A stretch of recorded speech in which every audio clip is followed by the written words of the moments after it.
Annie opened her backpack and found a banana, some strawberries, and an apple inside. There was also a little note. Today you will make a magical breakfast. Annie read the recipe.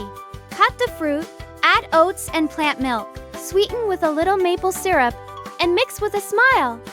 That sounds yummy, she said.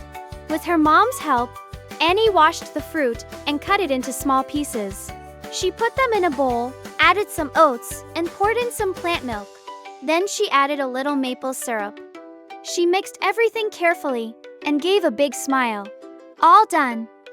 She took a bite, and her eyes lit up. It's so sweet and tasty. This is a delicious breakfast, good for you and for nature.